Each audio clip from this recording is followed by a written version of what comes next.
Chat, have you ever looked at the stock best deck in this format, red-black mid-range, and thought to yourself, I win way too many matches with this thing, let's mess up the mana base and stick Nicol Bolas into it? Then boy golly do I have the deck for you. So just the good kind of red-black core here with my favorite Planeswalkers, the Ravager, and Nicol Bolas, the Dragon God.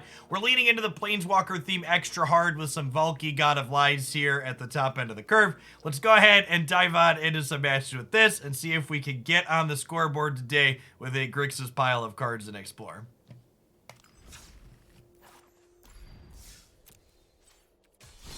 Red, black, bad mana. Alright, let's do it. But Nicol Bolas is a god. How could he possibly make the deck worse? That's true. Asking the real questions.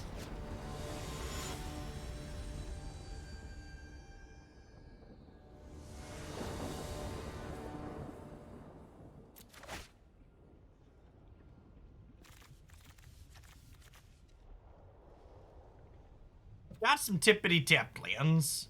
Heartless Act and Meathook are probably not that good into a Yorion deck, so in addition to the mana being awkward, I'm going to mulligan this for that reason.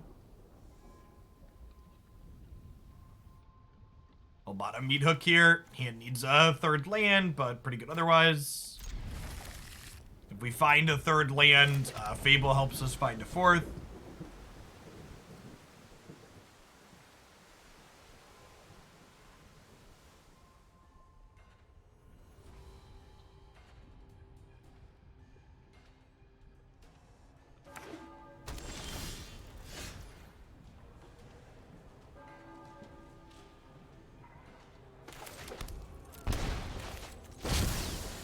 Take a peekaboo what they got going on, huh? Pull back the curtain here. Doesn't matter what we take, this is about to die.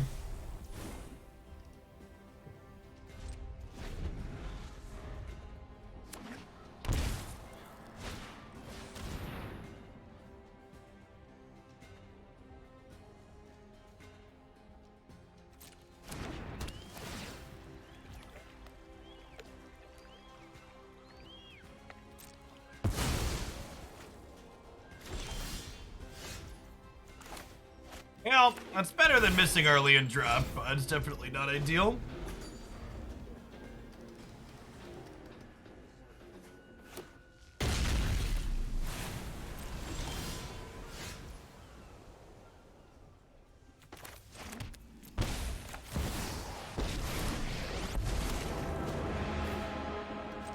My hair is on fire? Oh, today's my lucky day.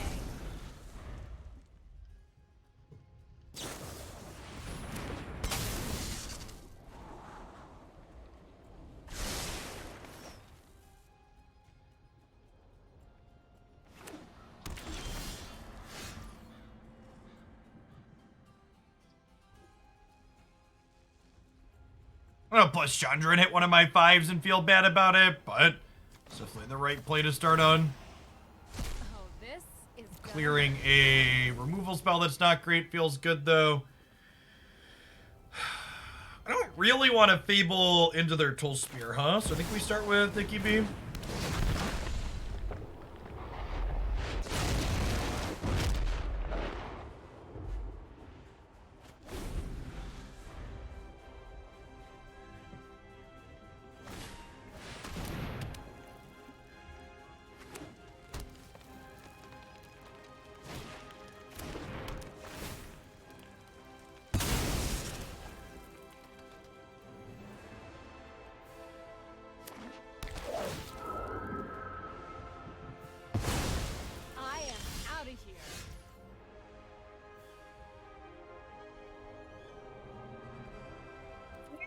Prioritize getting Fable going here. It's close though.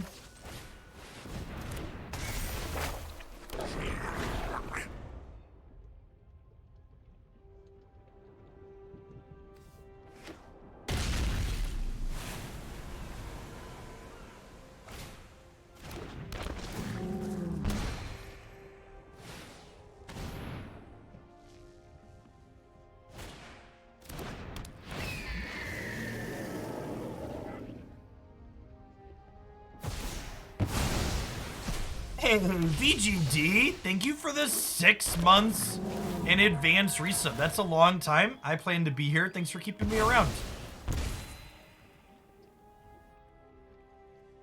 Appreciate it. Take advantage of that September discount. For folks that have thought about subbing in the past but haven't, that September discount comes completely out of Twitch's end, which means if you sign up for that 6 months in advance, that 30% discount means Twitch/Amazon actually gets 0% of your money, and I get all of it. If you're one of the regulars too, I'm told you can actually upgrade your existing sub to that 6-month one as well to get that discount if you're month to month right now. I think we're thoroughly outmatched here. This is probably a pretty rancid matchup for us in general. Our Grixis deck doesn't really have good ways to interface with enchantments. Like this kind of interfaces with an enchantment, but we don't get to pick, and they have a lot of bad enchantments they don't mind sacrificing. The opponent's deck is designed to go over the top of decks like Red-Black, and our deck is pretty similar to Red-Black. We do have Weathered Runestone at least here to stop their Enigmatic Incarnation, so maybe that could give us a shot here. Let's give it the old college try. The intro alone deserved a sub. We have our moments.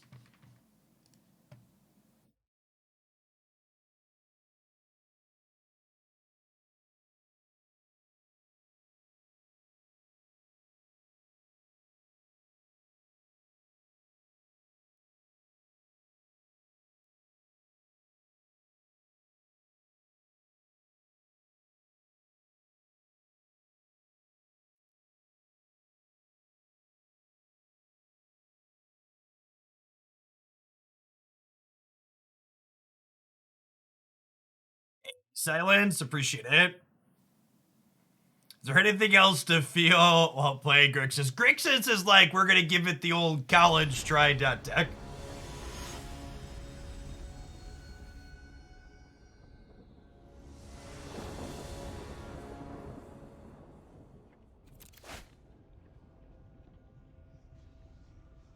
Man, these Dragonskull Summits have not been kind to us. We're on 8 shocks and 4, maybe 4 Dragonskulls is wrong in this deck. I think I have to mulligan this. I don't know. I just like can't play Fable on 3, right?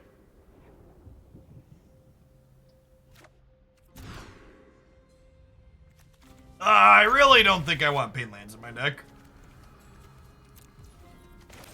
Okay, I think I'd play Pathways before Pain Lands.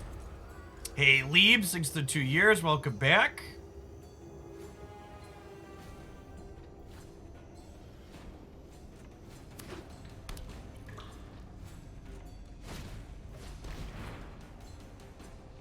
Tyrant, thanks for the almost year and a half.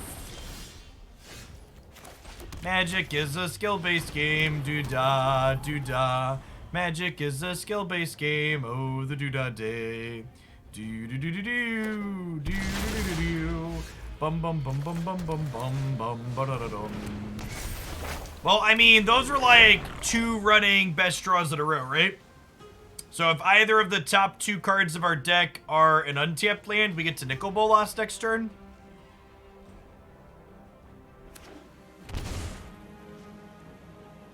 Assuming they don't kill our token maker. Yeah, I'm gonna ditch the Hive, because if I can, if we can find that untapped land, I'd like the Dragon God here. Sedge.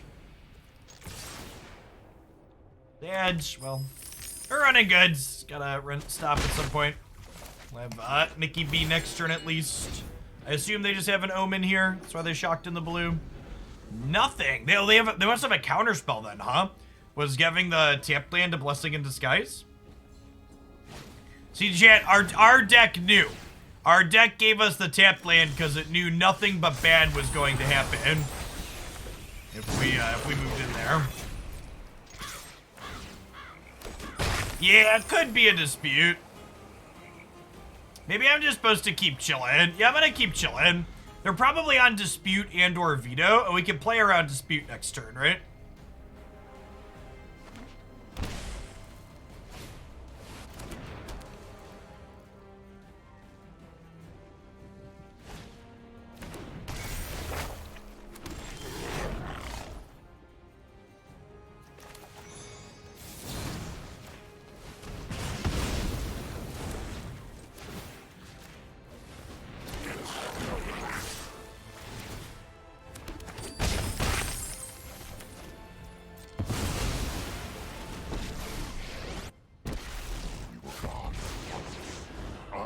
one again. Yeah, I mean, we've been chipping away at them. Their mana base has been hurting them. They cast a Thoughtseize. Under pressure. Do do do do do do do. Do do do do do do do. My intellect is without limit. Look at us working towards getting on the scoreboard shit.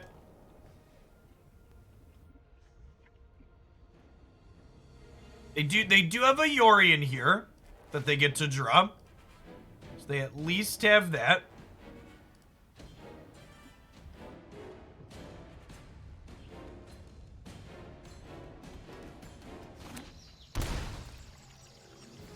We shocked to 4. Okay. Okay.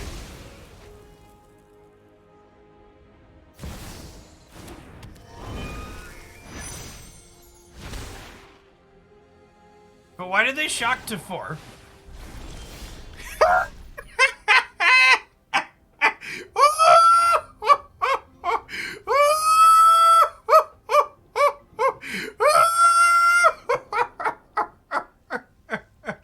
Oh, puppy!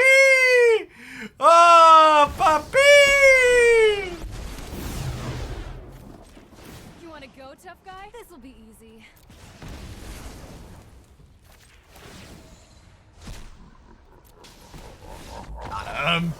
Got him. I mean, to be fair, chat, like, it's so easy to do what they did there, because, like, in their brain, I'm sure they were like, oh, Runestone means I can't use Enigmatic Incarnation because that's the primary thing about their deck, right? Like, their deck's not a Reanimator deck at its core. So, like, they got by it because, like, their mental shortcut for what Runestone was doing just, like, wasn't, oh, this is graveyard hate because they're not a graveyard deck. Those mental shortcuts are valuable and help you play faster in a lot of spots, but sometimes they also just, like, take a dump on you.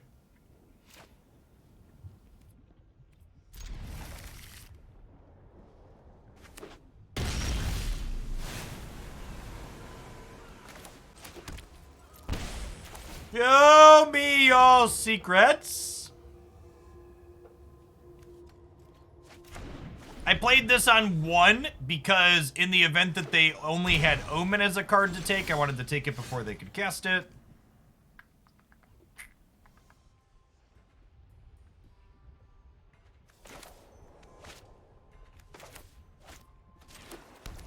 We're pretty far off of Tibalt. I'm gonna jam Valki here and take their Skyclave, I think.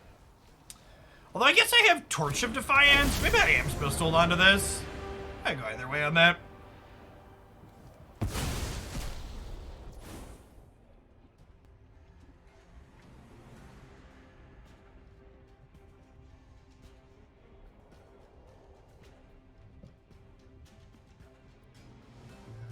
I always forget this thing gives me priority even when I have 0 mana. That's such a bad design. This is one of those things where the game is technically correct to give me priority, but in reality, they just shouldn't. And in reality, my quality of life would be improved if you just didn't pretend I could pay 0 here.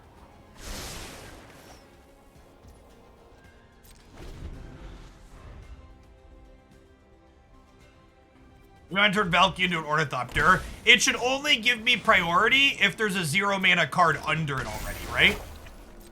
So, like, you should, like, look at the cards that are under it and be like, hey, I'm only stopping to hold priority in the event that you could actually turn into something.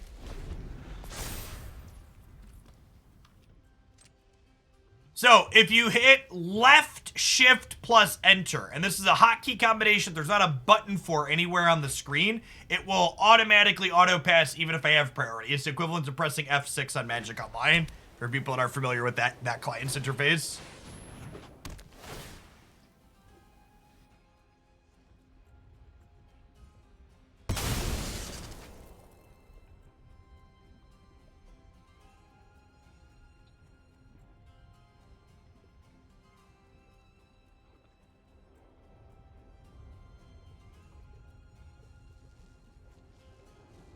I mean, to be fair, Beck, I don't think that has to do with KPI as much as just like they don't think it's a good button to have. Which I disagree with, but I don't think it's anything super evil. If that makes sense. This is grabbing a Fires of Invention, I imagine. And then I think because they grabbed Fires here, I want to go ahead and Nicol Bolas Ravager, because this is likely a land in hand, right? Because they were going to go Fires, land, Yorion next turn, and now they don't get to. Yep, nailed it.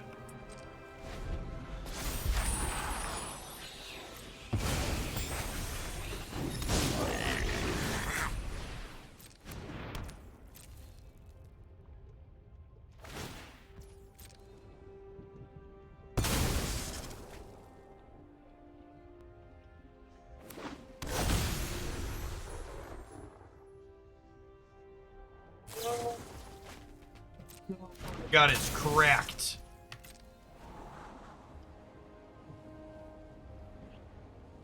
That is pretty good shit.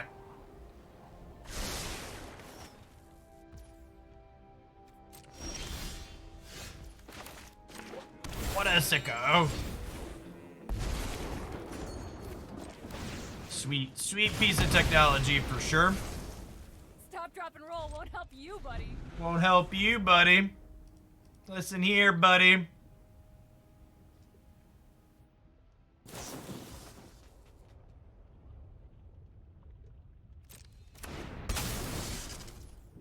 And then this is kind of the part where it doesn't really matter what we do, we just get buried, right?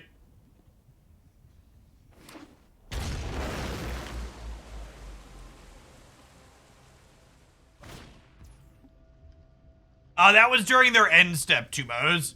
So they could only play the Omen because it was instant speed after they got the Sarah.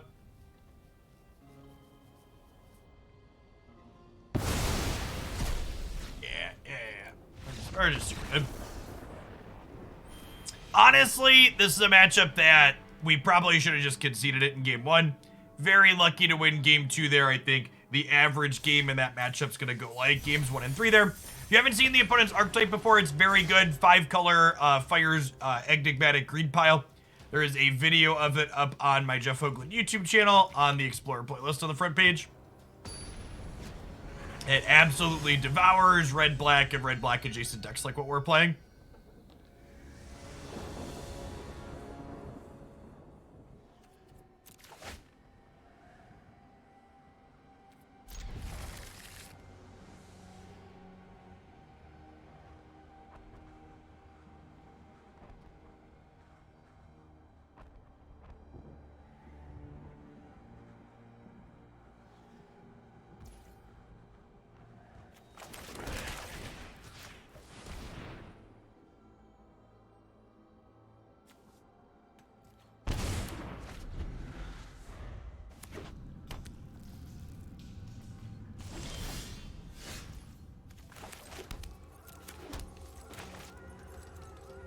Alright, so you want to draw a 2 or 3 mana card next turn.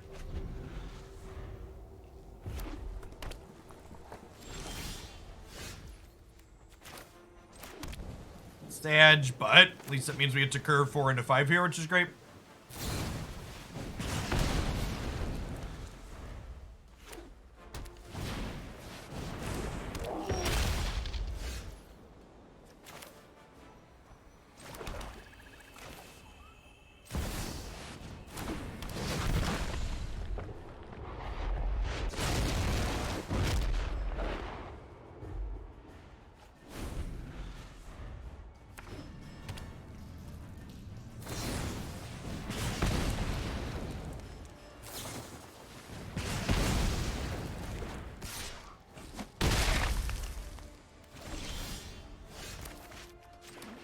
Alright, so I think we Chandra into plus for mana. You're going down. Cast Bonecrusher Giant.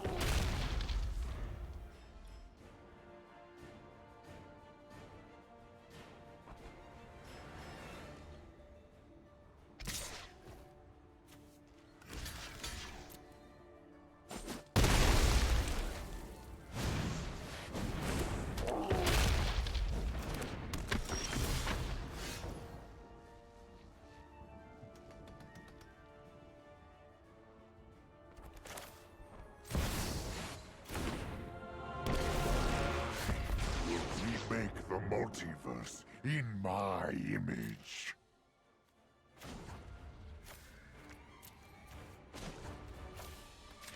Let's plus Nicol Bolas for mana. A mind to control. Shoot Soulscar Mage. Then we'll down tick on here. If you play with fire, you're gonna get burned.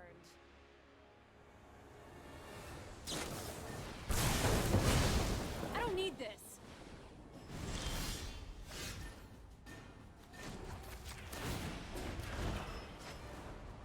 Firmly into garbage time, right? Witness a mote of my power.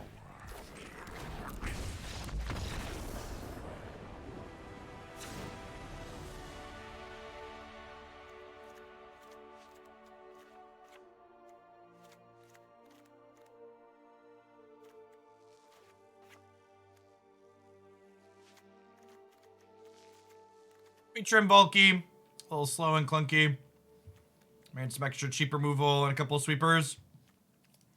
The opponent concurred that garbage time had been reached. Yep, yep.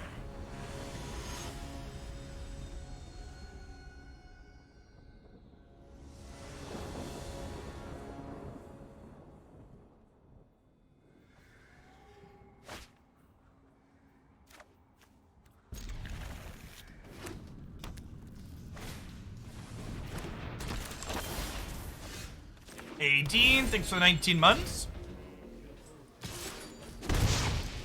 Is the stage lit, friendo? Sure is.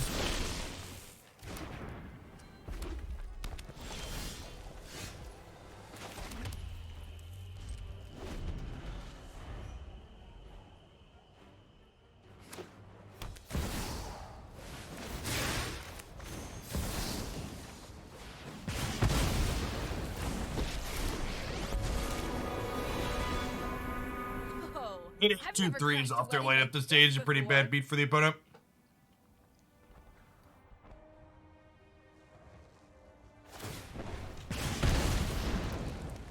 Let's bring things up to a And simmer. she's really good at enabling the spectacle cards, huh?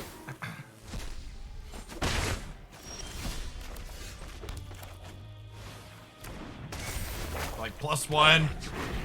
Makes a mana to cast it and does the damages.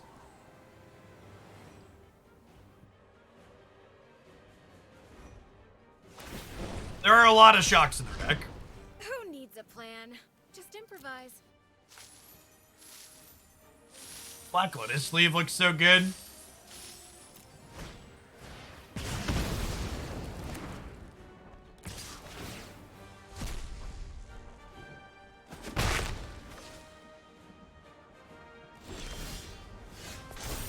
Land drop, nice. I'm gonna trade in one of these rays here, I think. Looking for a 5th land.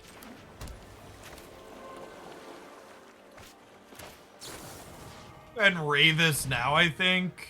This doesn't unite until 7. Okay, they're cashing in their hand for 2 randoms, sure.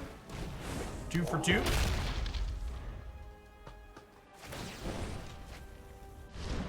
Come on, Chandra. Think of something good. Okay.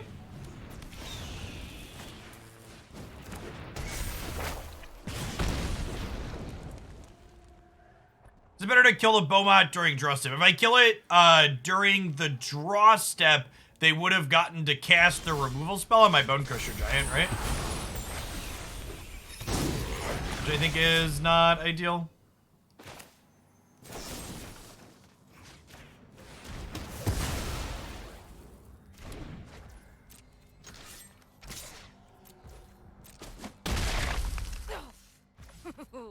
Party's over for you, pal. Yeah, played the Heartless Act instead of the Power Word kill there because Chapter 2 of this is going to put a 1/1 counter on something. I'd love to.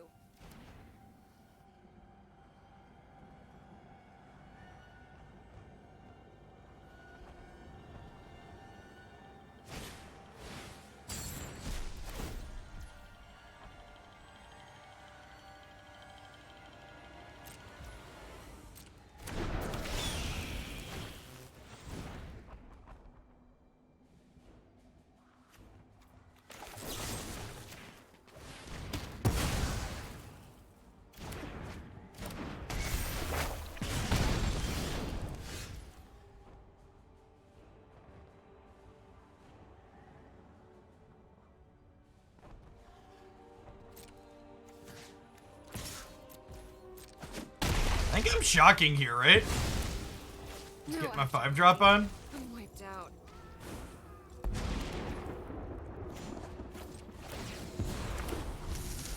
We will slay our enemies.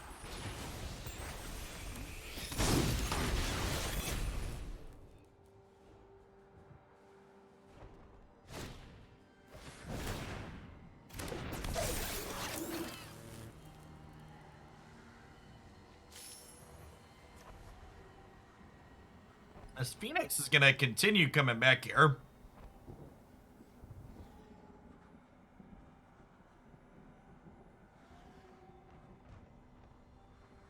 They ship everything at Lolth. Wait, what? They're not bringing the Phoenix back? That's gotta be wrong, right? They're like drawing the Obosh this turn then? This seems great for me either way.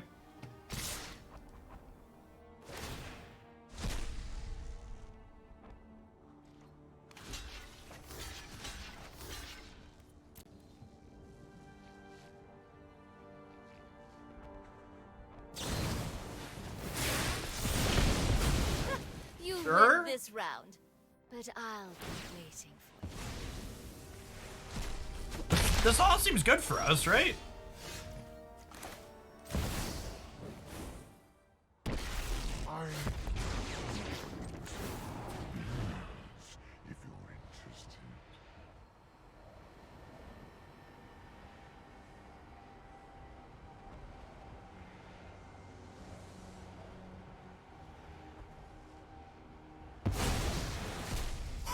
Oh! Or weak.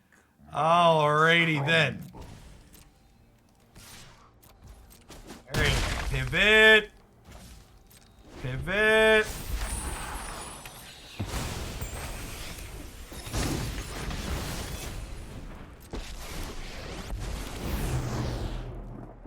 Without the sun, I'll light your way. Woohoo! Watch me Down to heat 8 up the here. dance floor.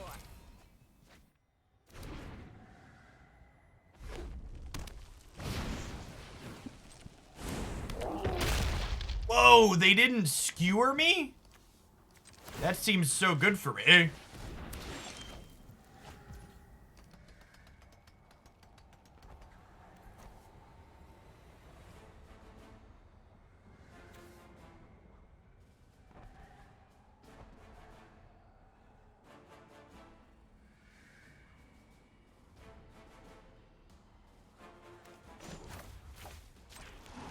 If I kill this, Your existence is and then copy this, Meathook is lethal.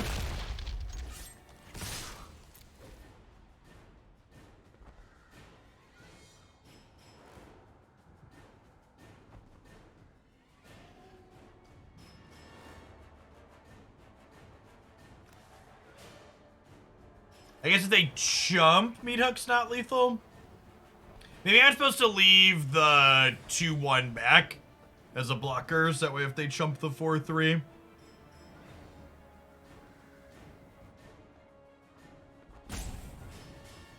Yeah, I should have left the 2-1 back.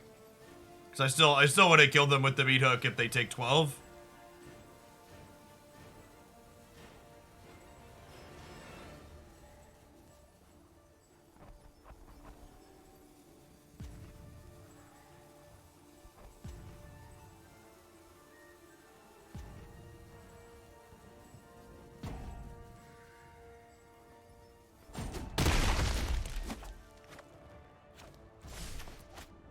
They decided not to play around the stop. That's fine. We got this one.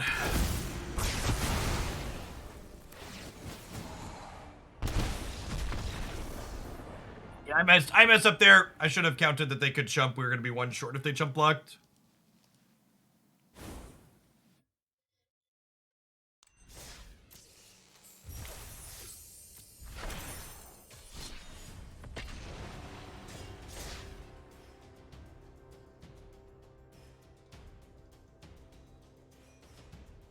Alright, chat.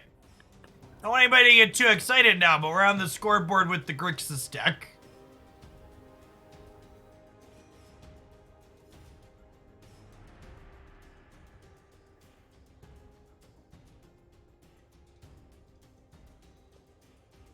crafting now. Don't act like you haven't been conned into crafting 6 Nicol Bolas in the past, okay?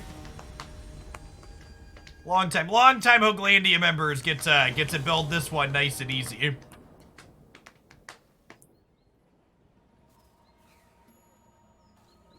We've been losing with the 6x Nicol Bolas special for the better part of half a decade now, champ.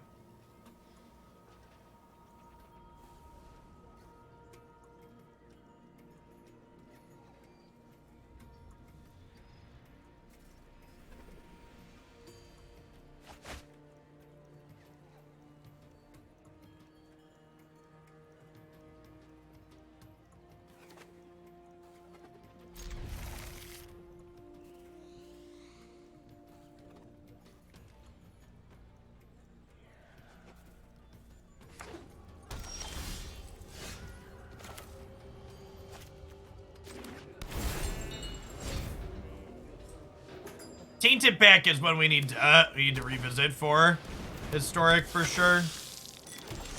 Alright, I think it's important that I Thoughtseize before they could Fable. Ow! Ow!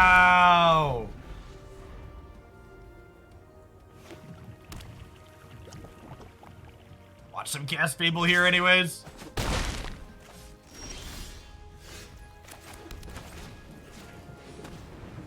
Thoughtseizes shall continue until morale improves.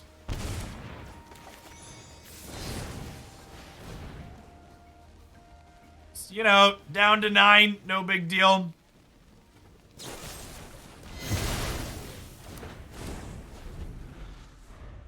Harsh but fair.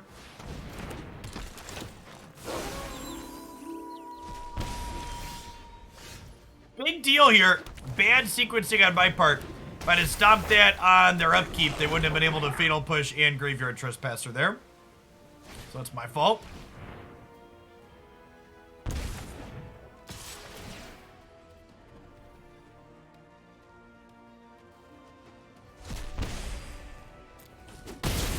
Landman is not on Arena.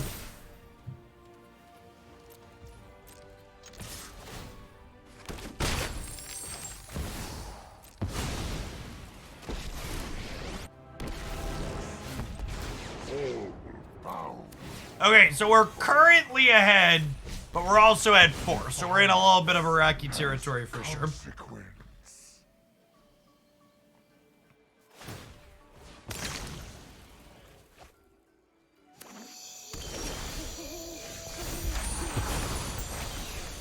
Now, thankfully, Nicol Bolas lets us slide right down on into garbage time pretty quickly. I knew you needed my help.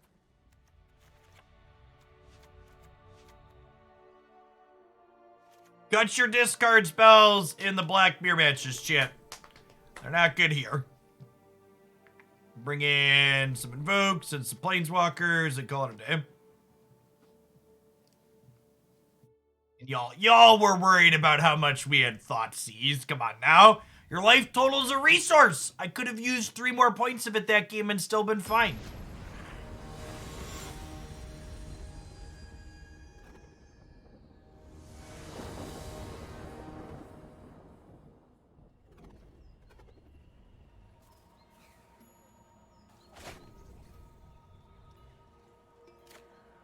Make sure we hit our land drops. Instructions unclear, stuck on 2.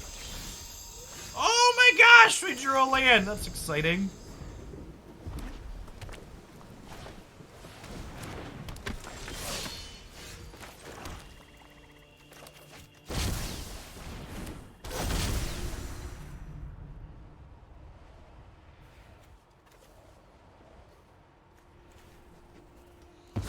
Oh, Bonecrusher is so sad to look into here.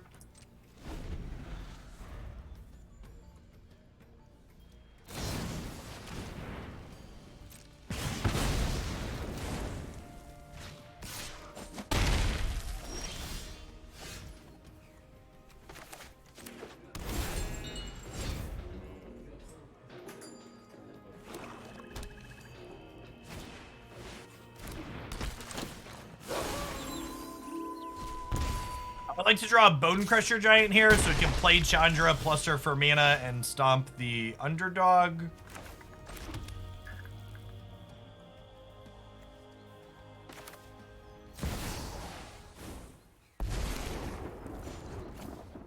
Hey, over here. Hey, look, a distraction. Oh, that's nasty. Nasty, you nasty. How are we beating Shieldred? I mean, I have Nicol Bolas in hand.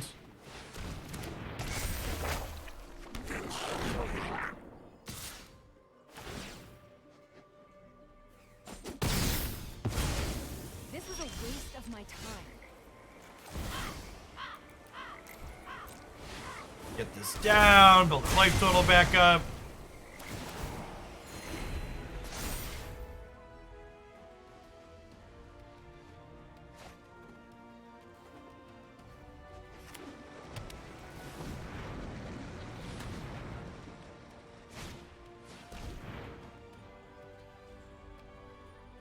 Stop. I mean, if they play Shieldred, I don't think I'm killing it on my upkeep, so I need to stop, I don't think.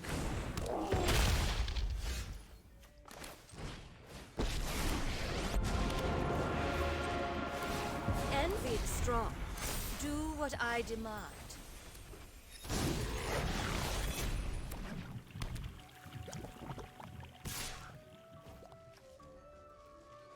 So I'm gonna take the double block here, because if they want to stomp to save their Bonecrusher Giant, it means they don't get to cast Shieldred this turn, which is a win for us, I think. Traitors, all of you.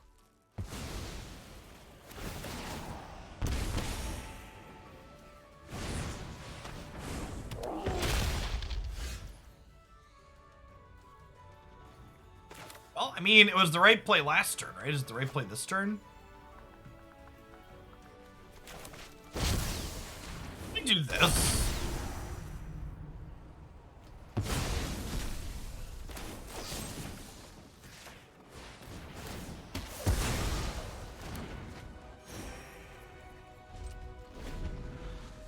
And then we, like, turn the Valki into a 4/5 next turn.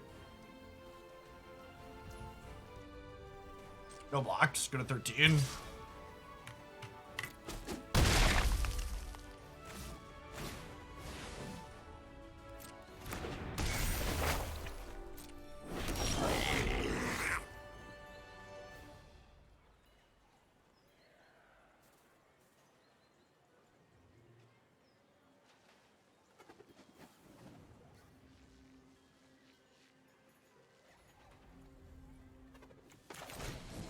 Hit their hand here, actually. Just because it gives them less options with Fable here.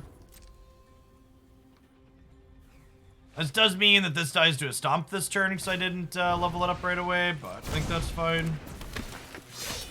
We're under a good bit of pressure here.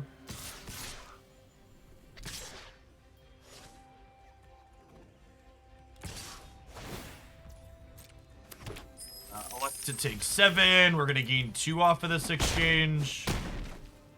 Well, we'll get another 1 at end of turn, I should say.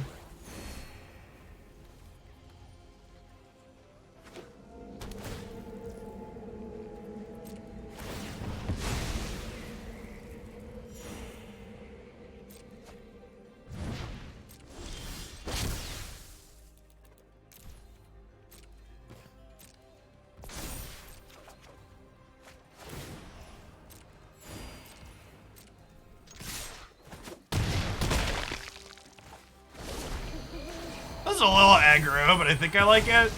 We're down to 5. We've got Chandra and Bone Daddy. Got Nicol Bolas as a flyer here, too.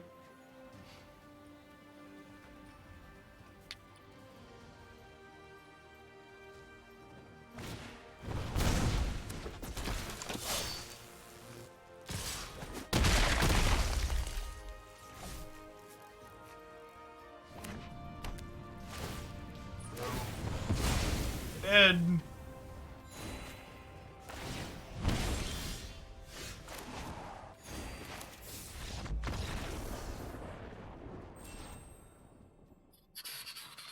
I do think our deck has a small leg up in the matchup against the traditional red-black deck. Adding Planeswalkers and more go over the top stuff tends to mean you have an advantage in the mid-range mirror, where the opponent's deck is a little bit smaller than yours. They are definitely a touch smaller than we are.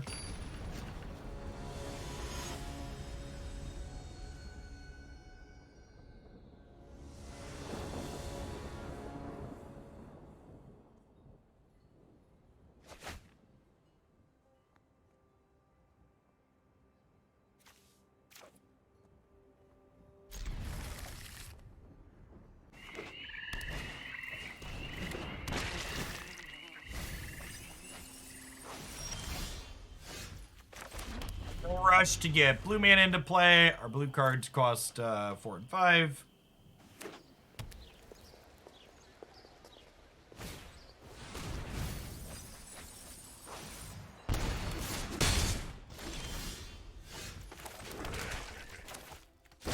These only have one Grease Fang.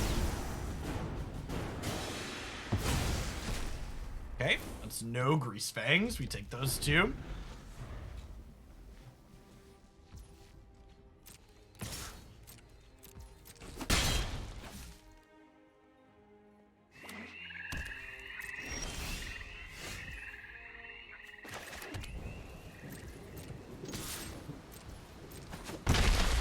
Mr. Ravager probably comes out in this matchup since he gives them a free discard outlet.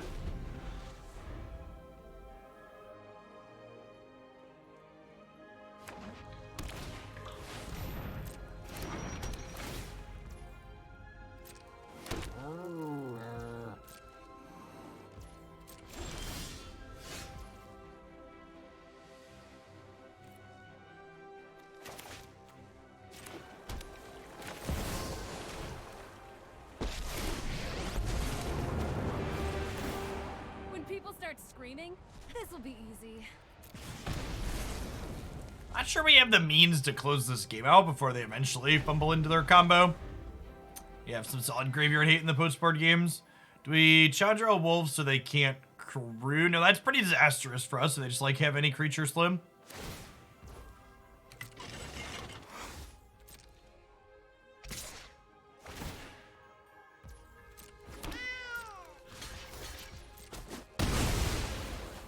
This and take the train.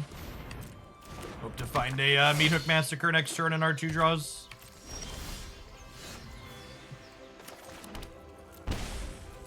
I'm shocking here in case we draw Nicol Bolas. Oh, today's my lucky day. They have discard at will, so we can just go ahead and Ravager them and not feel bad about it.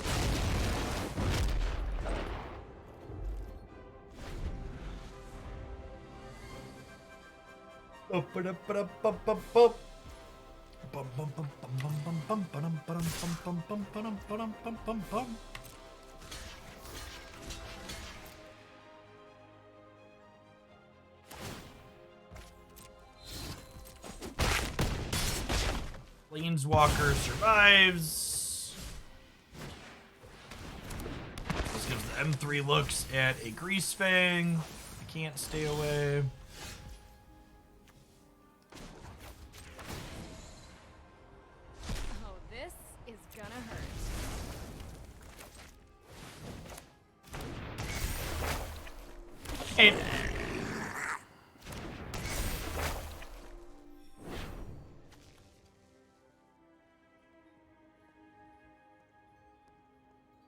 I guess I could have theoretically flipped this over this turn, but with Chandra's mana, but I think I'd rather just be pressuring them in the air with it, right?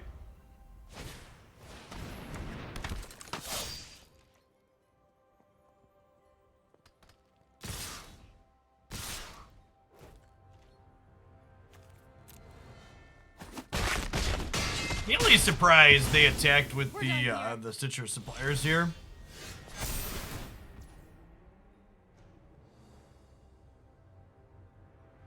Are they dead? This taps, right? I guess we'll ditch the land just in case this doesn't work.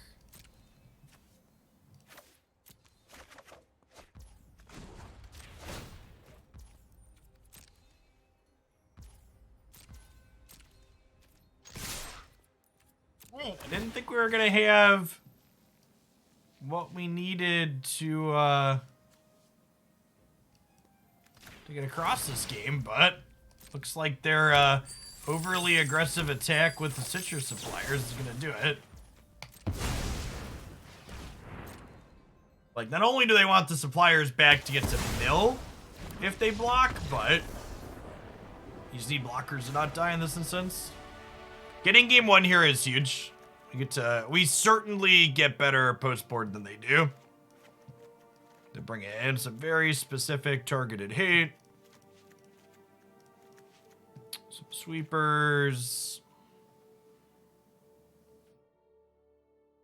Trim. I almost feel like I don't want Thoughtseize in this matchup. I want to just be able to, like, kill their stuff that plays over. There's gonna be a lot of instances where I, like, Thoughtseize them and there's just, like, nothing meaningful in their hand for me to take.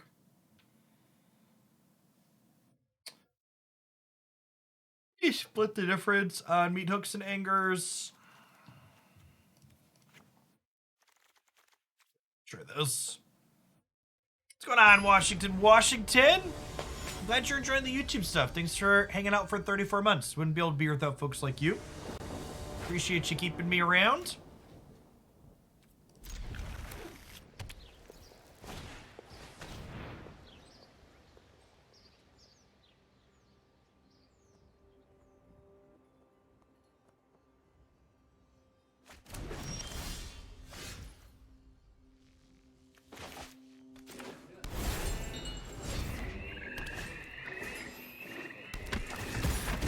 Impromptu. Shipping the Prime this way again. It's not a card we're worried about in the bin, which is nice.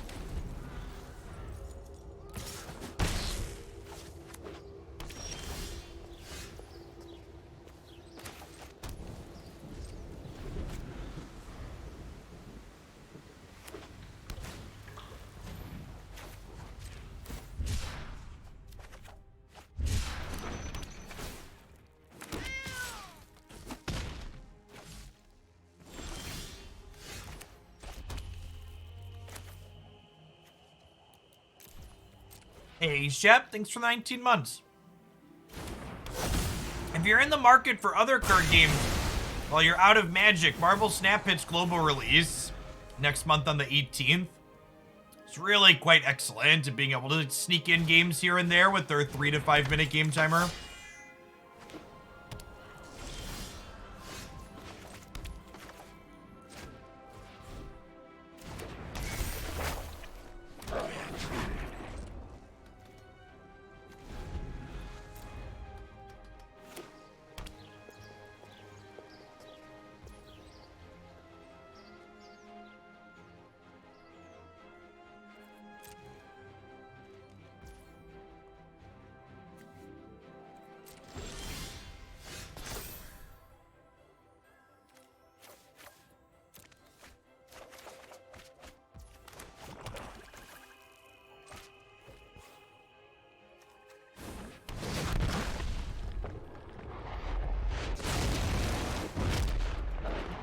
Thesis definitely takes priority. Hope that goes well.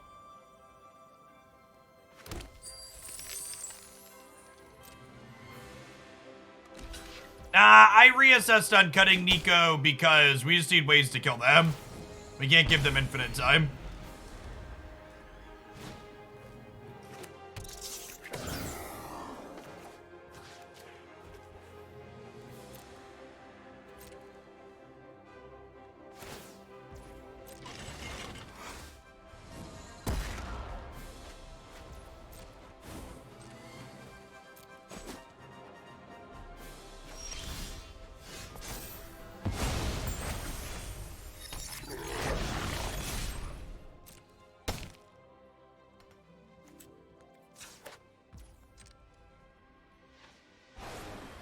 Yes, all account progress that's currently in the closed beta will transfer to the full release next month.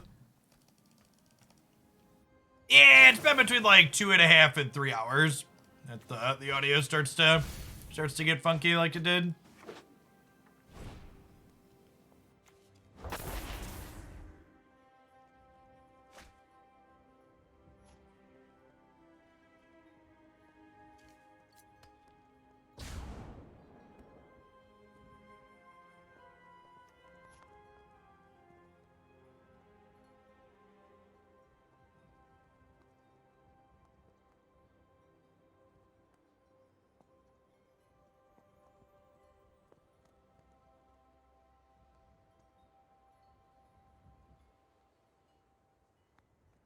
There's a world where we could lose this still.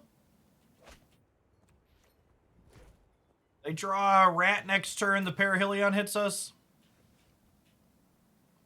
Alright, yeah, I think once they brick there, we're done. Alright, fair warning, I'm making my face large so we can restart this perfectly beautiful client chat and get some audio back. Grixis has won 2 or 3 matches in a row. We deserve some audio as a treat.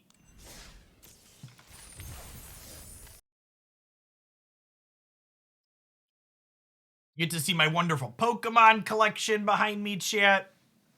It's lovely, just lovely. It's a little treatsy. A little treatsy. Turns out our red-black cards are pretty good even with worse mana. Hey! Nicol Bolas won that game.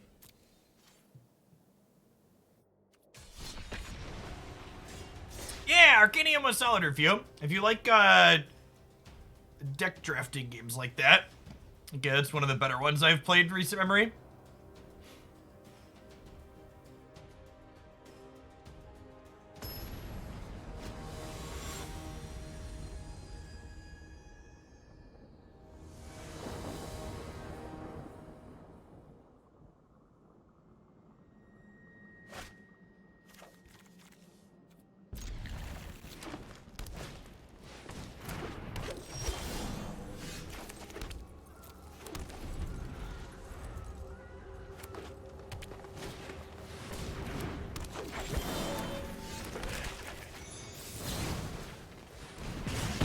Step on Milady here.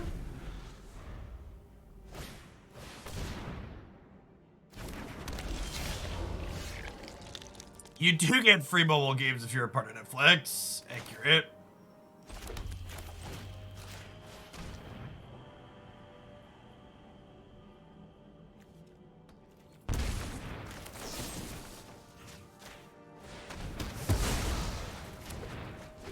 Alright, the Doomblade shall continue until morale improves, chat.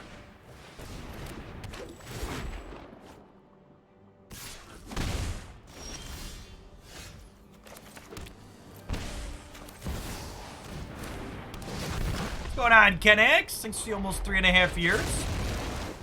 Good afternoon and welcome back.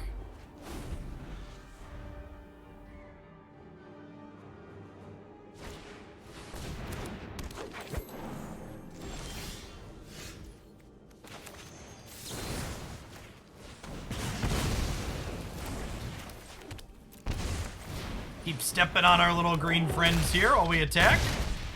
And now we start the pivot where we continue KOing things while also getting attacks in. War Master is a pretty big deal here.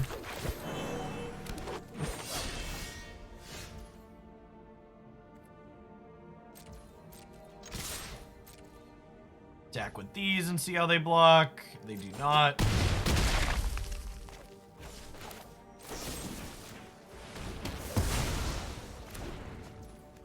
Just go ahead and kill all the friends here. Leave them in a spot where they need to start chump blocking next turn.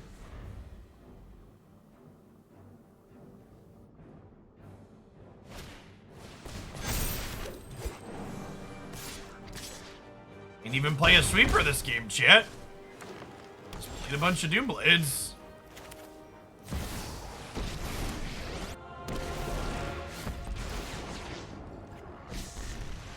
Suffer for your cause.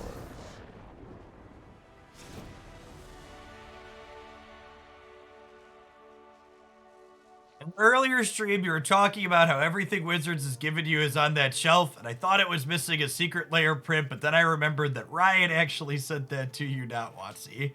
Yep. Yep.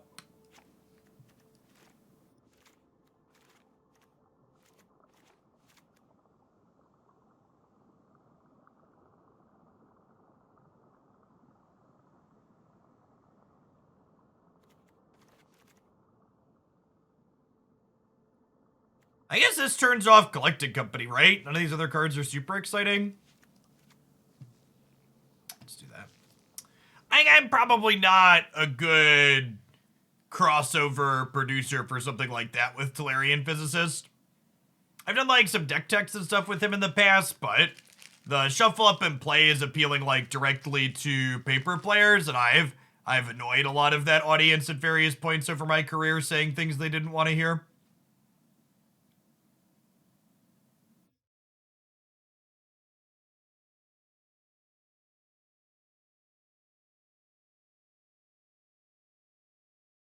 Traveling for something like that's also a pretty big investment.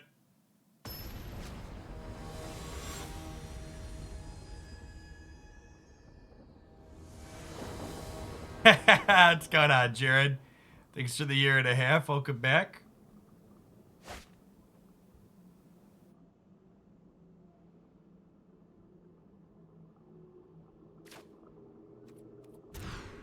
Sweepers, bad mana, mulligan. Yeah, this is fine.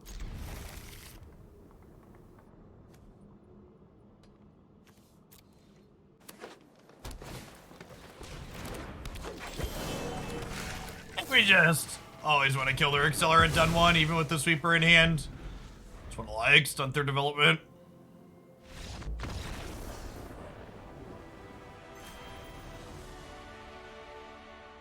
Stunted appropriately. I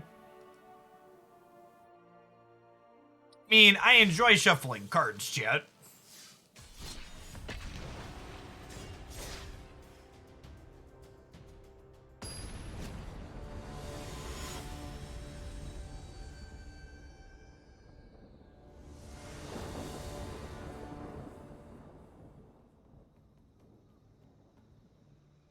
Score 1 for bolting the bird, mood.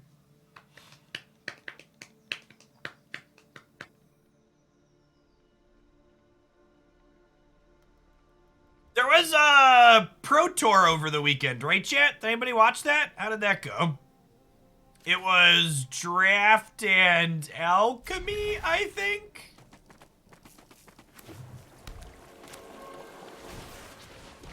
I assume the fact that no one has mentioned it in almost 3 hours means it wasn't worth watching, but...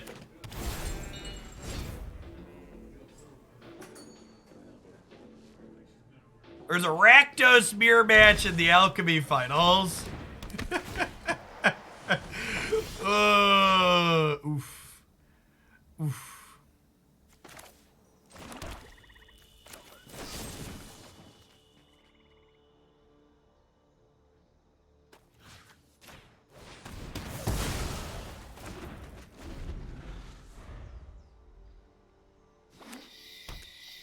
The frame rate on coverage was awful. That in defense of coverage, the frame rate of the screen shares that you get is not something that their production team has control over. That is purely a Magic Arena client, you get what you get type thing. Wizards could improve that with the spectator mode, but the production company is not Wizards. So, I don't really fault production for having laggy streams. How it is. Tuned in twice, watched a total of 30 minutes, and never saw any Magic actually being played. There still isn't a spectator mode. Magic Arena will never have a spectator mode, chat. Ever, ever, ever. Spectator is not a feature that generates revenue.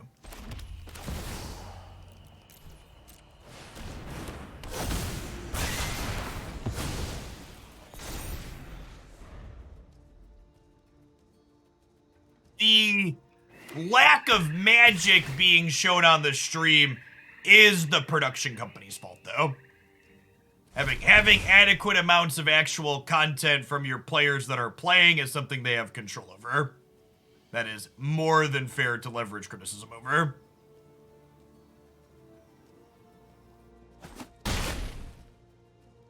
So, League of Legends is a very different game than Magic the Gathering. League of Legends is a game that people are capable of watching even if they don't play it, whereas Magic the Gathering, even people that play Magic the Gathering have a difficult time watching it. You just to prove a point, like you all here watching an arena stream, many of you would tune into a modern or legacy Magic broadcast and not know what any of the cards do and not be able to follow it. That's not the case for something like League of Legends. And even formats that you play, like, you still need to know what cards are due a lot of the time to be able to parse board states.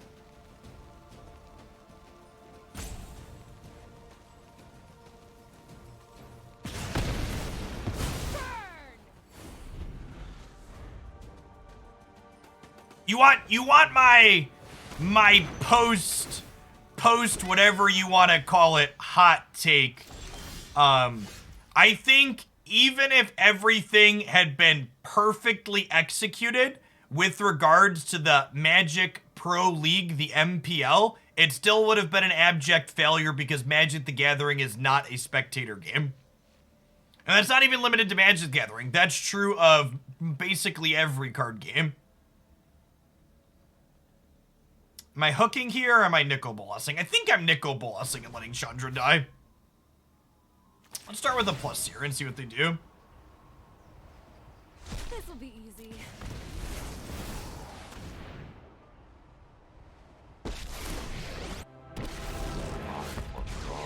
Once again.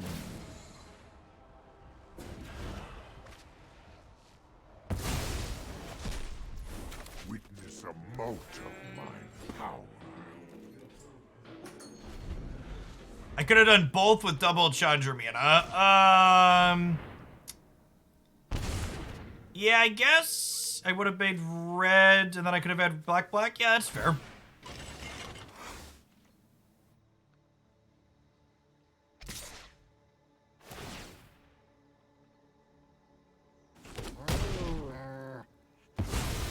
We're done here. Yeah, that's probably better.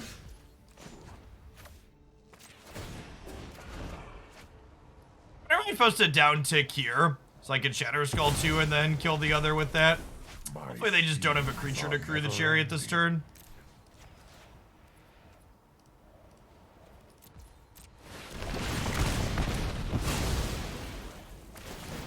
And actually, because it's been, you know, almost 10 minutes since I said something positive about Marvel Snap, Marvel Snap might be the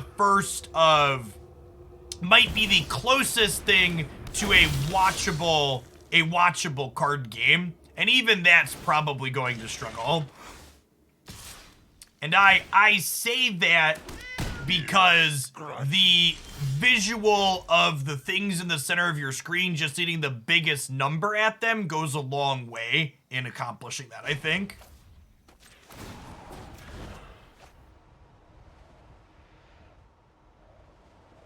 Oh, you know what? I wonder if I'm supposed to... Oh, I didn't have the Ravager. Maybe I was supposed to Ravager first and card out of their hand. You have no weakness I cannot exploit. Okay, so now we do this, and we Valki the Kalitas. Mine. Because even if they kill Valki, the emblem says we can still cast this. It's also the base rules of Marvel Snap are also simple enough for people to parse what's going on fairly quickly when they get into it. Whereas, like, the number of things you have to have thrown at you to understand the basics of a match of Magic the Gathering is, like, a lot.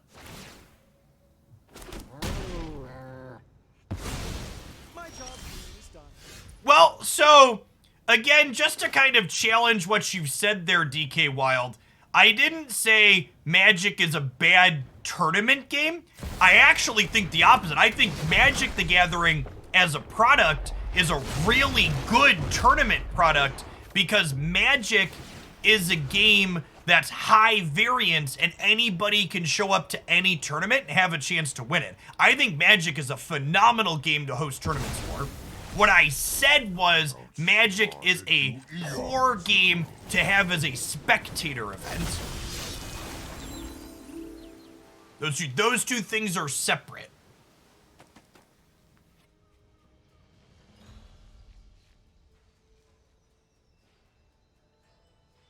Like, take fighting games and things like Pokemon Unite and League, right? Like high skill, low variance games. most people that show up to tournaments for those games are completely dead money walking in the room. They have a 0% chance to do anything useful. They are just there to contribute warm bodies to the entry fees to support the prize pool, essentially. But higher variance games, Magic, poker, card games in general, that's not true. Anybody can show up to any tournament and have a real chance to do well.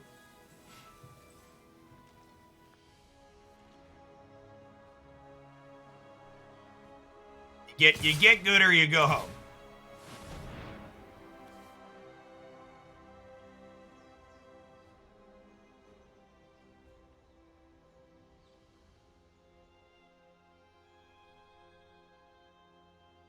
Watching pro coverage taught me the finer roles and got me into more competitive play. Yeah, it's a fine promotion tool for that.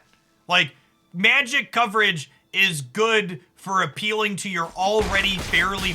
The thing Magic coverage has potential to be good at is Magic coverage can convert your kind of invested players into really invested players if done well.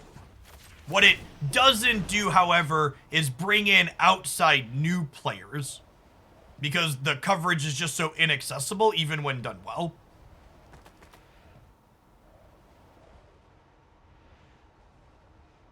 It's a multiplier. Yeah, it's a good way to think about it.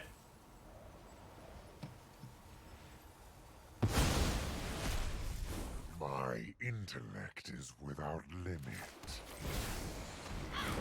And that I think, you know, to have a post-mortem on it, I think that's the single biggest... I'm just going to replay this, actually, and just draw another card and take another thing away from them.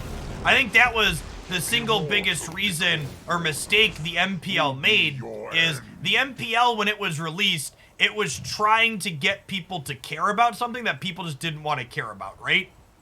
The MPL was Wizards trying to be like, you should want to watch these people play Magic.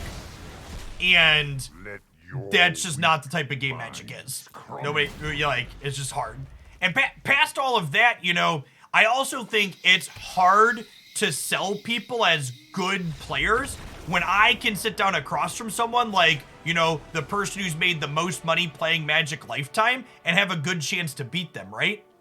Like when your best players in the world could show up to F&M and still lose 20, 30, 40% of their games potentially, probably 30% I'd wager. Like, it's hard to appreciate skill when there's that much variance. I think is also kind of an inherent problem. Yeah, that goes back to the variance, which again, the variance makes the game an excellent tournament game where anybody can show up and play and do well, but it makes it a kind of mediocre, we should watch this and appreciate people playing it. Coverage has always had a lot of downtime. I promise you, if you go back a decade in Reddit posts, you will find people complaining about the large, vast amounts of downtime in official coverage. Do I want Anger of the Gods against their Chariot deck? I might. They have Chariot, they have Trespasser, they have Tracker. Anger cleans out a lot here. Hey, Crazy Crabs. It's the brand new tier 1 sub. Really appreciate the support. The Invoke's a little clunky.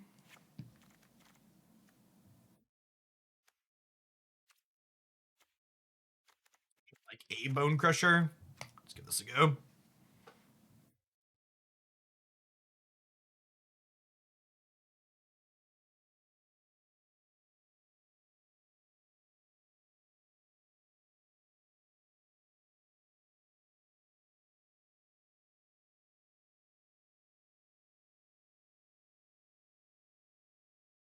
One thing that always stuck with me was LSV going into a semifinals match. The interview was, I expect to lose this game. I'll be shocked if I win. Yeah, matchup variance is another thing, right? Like, your great player is going to queue into a bad matchup because of that. And that's just, you know, matchup variance is one of the many sources of variance that Magic has as a game. When we talk about variance at face value, I think a lot of the time people just think it means, you know, just the order you draw your cards. But matchup variance is a huge element of that as well. And that's just baked into the core game design. Magic wants polarizing matchups to exist in their game. They think it's good for it.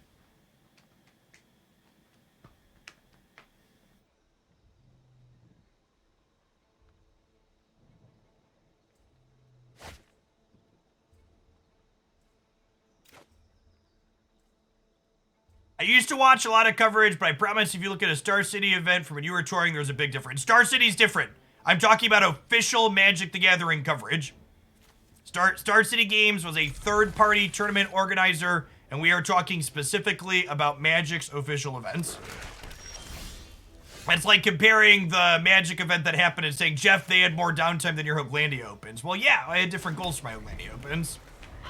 Yes, actual Wizards of the Coast official coverage has never had good downtime to actual playtime ratios, ever. In 2 decades, 3 decades, however long it's been. It's always been more filler than not.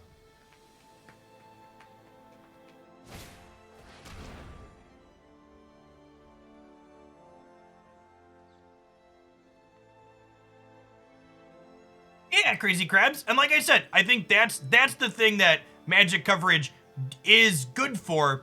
It's getting people who are already a little invested more invested in the product, right? The problem is getting people who are already invested a little bit slightly more invested doesn't necessarily equate to a ton more money, right? Like, you have to remember, Magic tournaments are essentially an advertising budget for a lot of these companies. And your advertising budget needs to largely be spent to bring in new warm bodies to your game. This is my home, and I don't appreciate it when people touch my things. People love to keep in discard spells in these discard mirrors tubos. It's so strange to me.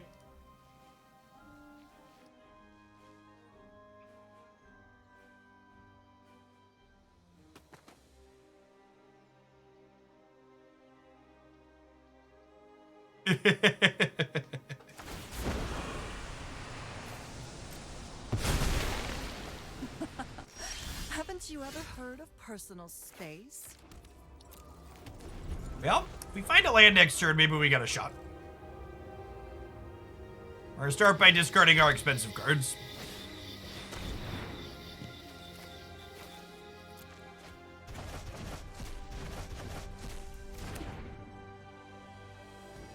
Yeah, it's true. We need a non-triome, non-creature land. Won't be outsmarted.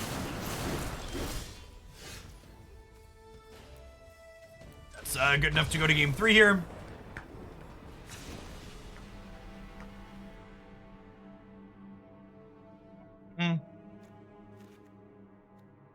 This is too many sweepers. I'll put my extra Bonecrusher back in for mopping up Liliana after she down ticks. Wanna step on Liliana after she goes down, chat? Get her off the board.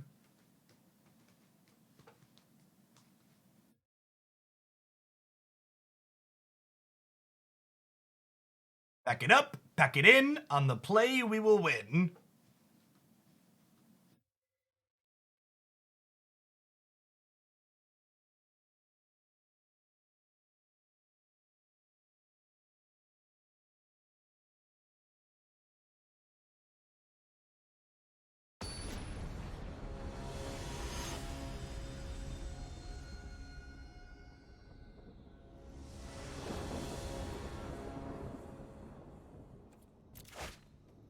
Only if her partner is decidedly male, Winmegas.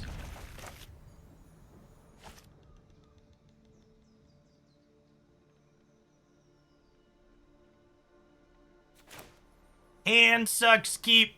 Sign me up. I'm not mulliganing against a deck full of Thoughtseizes and Mind Rots.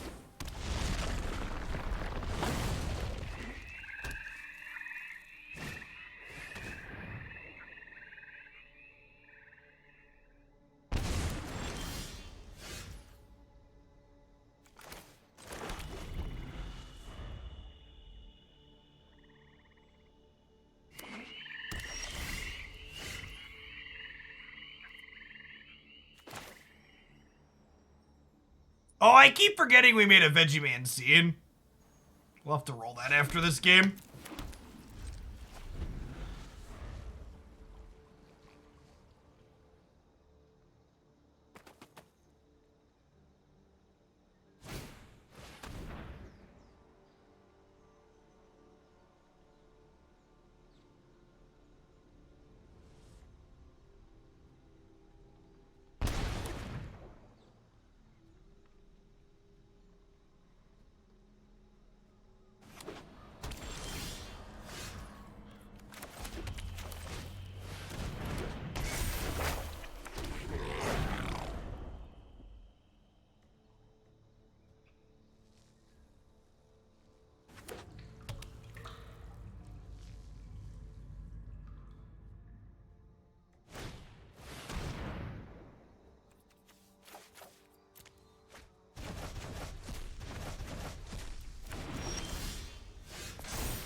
This is why discard's only kind of medium in this type of matchup, Chip.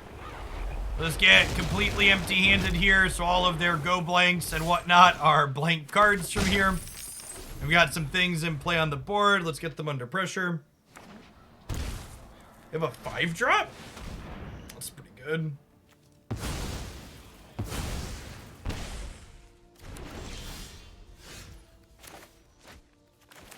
We just keep the pressure on here.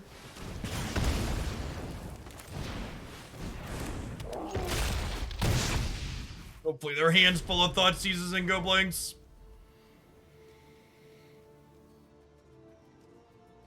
Liliana the Veil is a good card to keep it in matchups like this, Jet. Go blank is not. Thoughtseize is not. These games are about playing to the board. Not tearing apart my hand. These games are going to come down to top decks, and these decks have lots of bombs in them, especially ours that's littered with Planeswalkers. You can shred my hand, but you can't shred the top of my deck.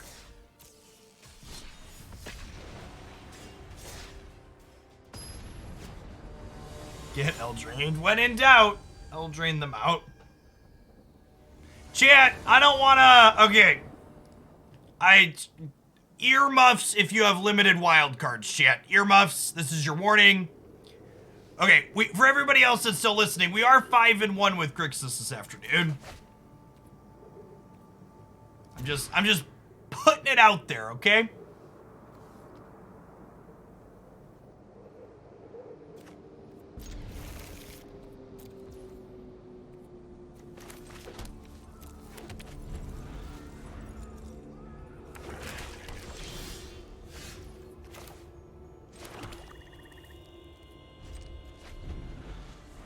Joke's on you. Past Jeff already tricked me into crafting these cards. See?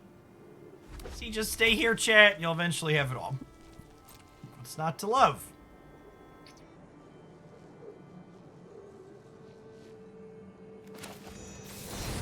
I think this is a step on your face, untap Bonecrusher angle here, because I really don't want to Fable and get my Fable token stomped.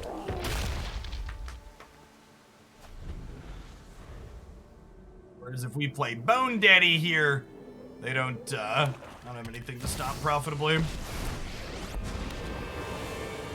Something suspicious. If you craft all of the cards now, you won't have to craft them next time. That's true.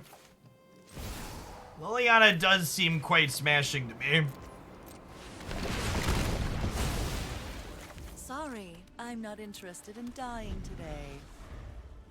Yeah, when we were doing cheap deck submissions for Magic, there were two types of decks that were the primary deck submissions. There were bad Grixis decks, and then there were stock good decks that someone made 4 to 8 cards worse by adding their pet card to it. Those two things covered a majority of deck submissions.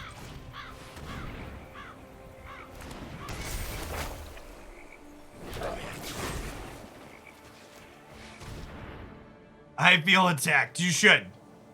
You should.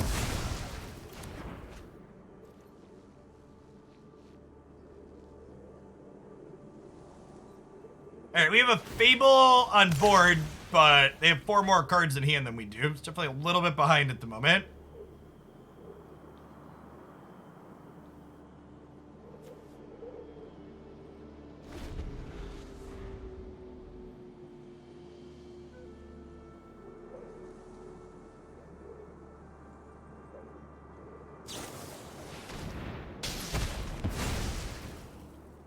Oof. One Nicol Bolas, please. Sedge. Sedge.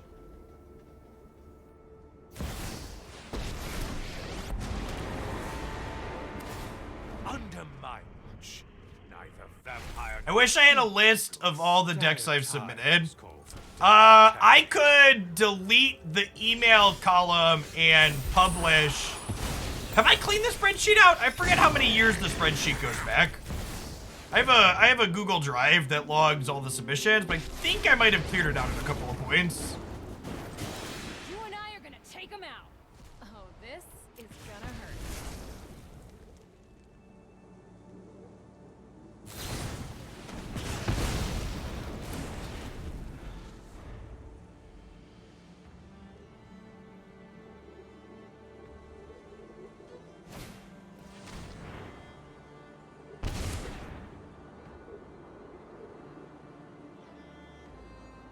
Is Chandra, Torch of Defiance, the best 4-mana Planeswalker ever printed? I think she might be, right? You deal with this. Nicol Bolas.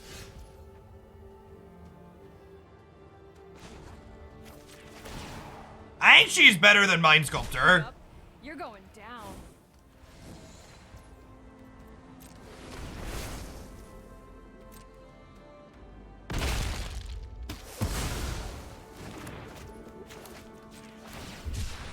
Cycling this proactively is good if we draw a tapped land, it's bad if we draw a spell and they draw a Thoughtseize. He says before getting Thoughtseized.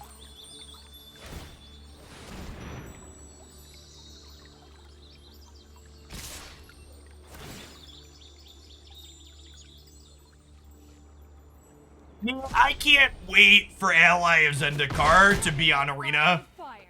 My crappy black-white mid-range decks in Historic really want that card. That's a banger of a Planeswalker. You can deal with my servant. I'm busy.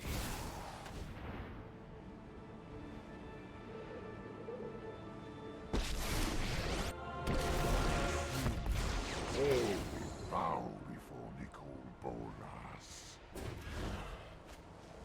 Oh, I guess the way this works out, My schemes are never ending. we're actually gonna lose both these Planeswalkers this attack, aren't we?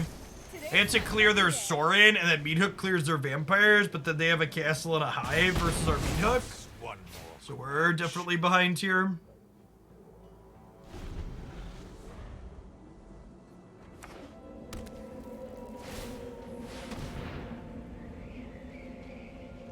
Guess I have Bonecrusher Giant, too. Oh my gosh, Shambling Vents, chat. I just want to shamble.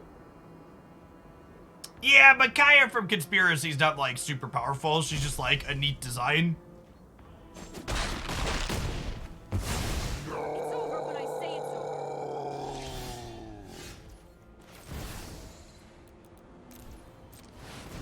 I'm gonna Xander's Lounge as a land tier, so that way if I draw another 3-mana spell, I can Bonecrusher and 3-mana spell next turn. Nicol Bolas is not pleased to be heading to the graveyard chip. He's like, this is not okay.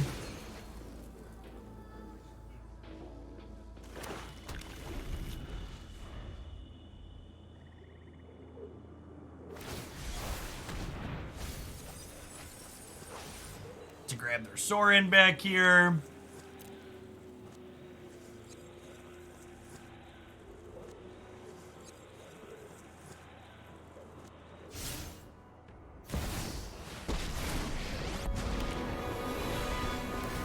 Out of my way. I have a wedding to stop. Nothing on Innistrad is free. Oh, infinite cards in their bin.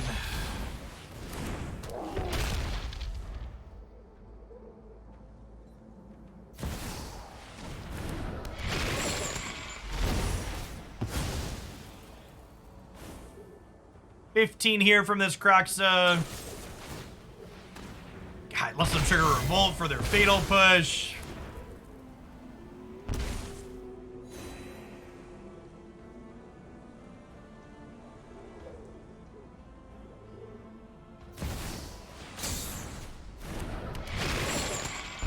done here? You will serve me well. Yeah, I think we're done here, unfortunately.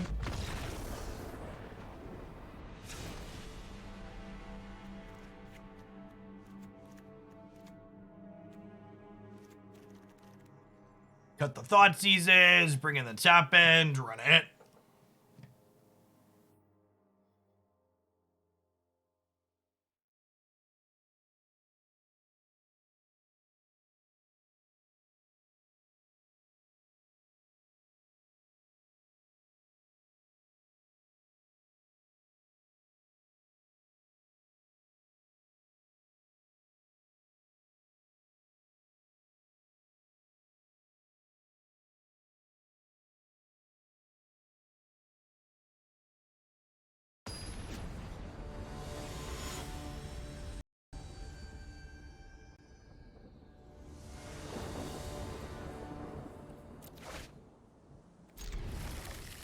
It's pretty good.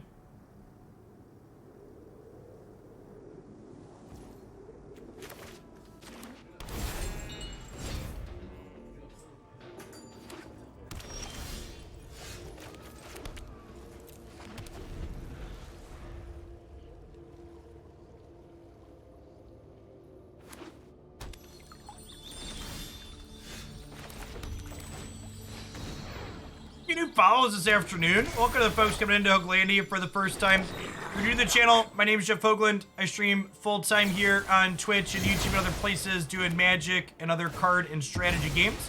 Usually play a couple Magic Arena decks most days during the week here, largely focusing on Historic and Explorer right now. If you want to check out things that we've played after the fact, you can check out youtube.com/Jeff Hoagland for a full breakdown with playlists of all the decks that we've played recently. A lot of great stuff up there if you're looking for things a little bit off the beaten path. We occasionally dabble in Standard and Alchemy as well when those formats are worth playing, but currently they are pretty inbred around Black mid-range, so kind of off of those for the time being. Maybe we should have Chandra there instead of playing the second Fable. Second Fable makes us more likely to get to Dragon God next turn, though, which is nice.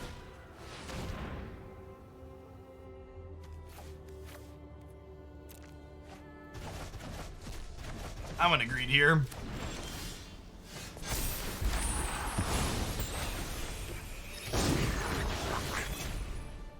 Oh, I could have Chandra'd and Fable. Oh, that's a good shout. Yeah, that... No, I couldn't. It was 4+2. No, that's not true.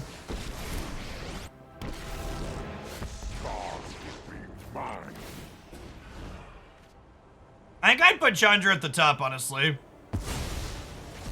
Oh, Chandra guarantees us the mana for Bolas. Yeah, I guess we did have 3 black already. That's fair.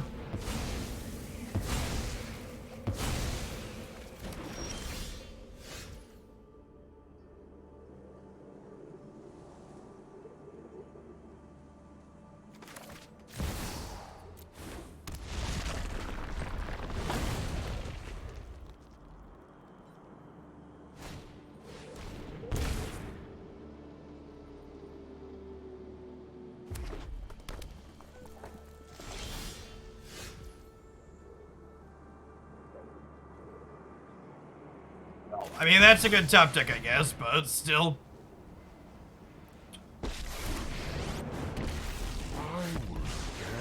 Invoke Despair is such an apt name for that card. For eternal servitude.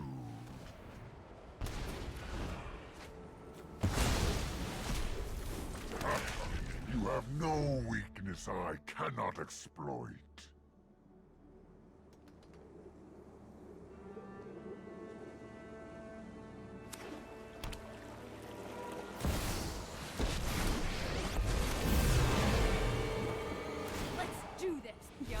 You're going down. I will return one day. All right. At least the hits keep coming.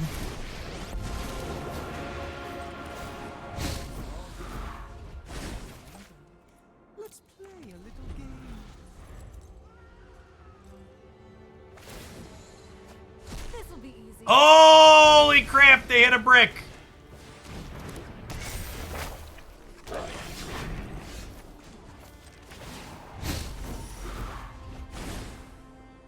So many painful memories. All right. We have come out on top of the slugfest, chat. Come out on top of the slugfest. Your life garbage time. Join us in Hoaglandia today by subscribing to Jeff Hoagland with Twitch Prime today. Before I forget to do it again, thanks for the Prime Ghost set. I appreciate it. And see, look, we didn't even miss anything. I was just chilling on the sideboard screen and, you know, had nothing going on. What a perfect time to fit that in. It was a healthy reminder that if you have a Prime sub, like 67 Ghosted, you should use it. It's a Hoaglandia classic.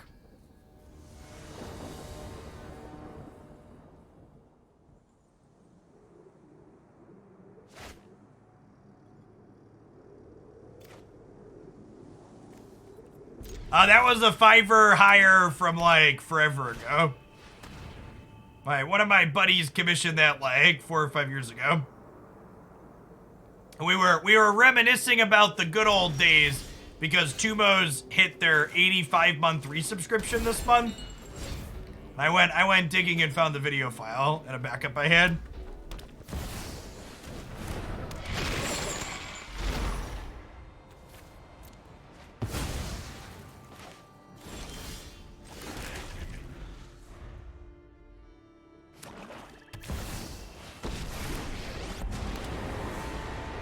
Enough with the mysteries.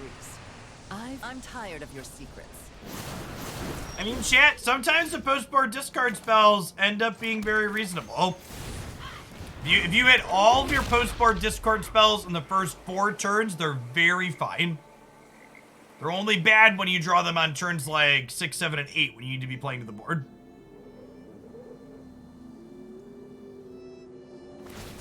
Portal, thank you for the absurdly generous tier 3. And for the 9 times 3 number of months. We'll keep this land because it's our second red. They have 4 cards in their bin.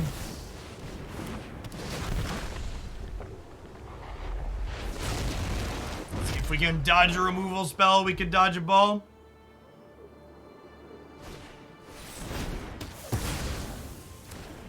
Ones. Can we draw an untapped land here so you can kill their Liliana? Drop it.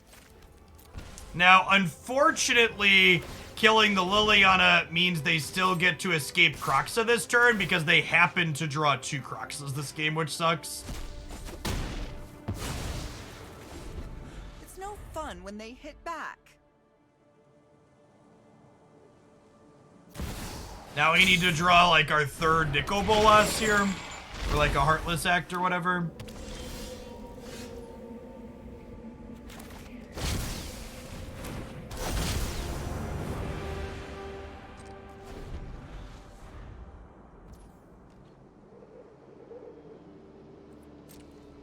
Yeah, they restructured how traditional events work.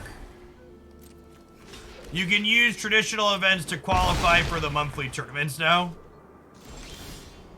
So, of course, they made them more expensive to compensate.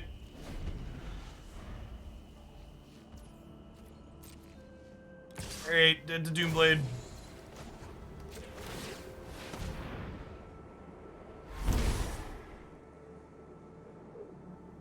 Losing to this opponent's series of top decks means I'm going to go play Genshin Impact.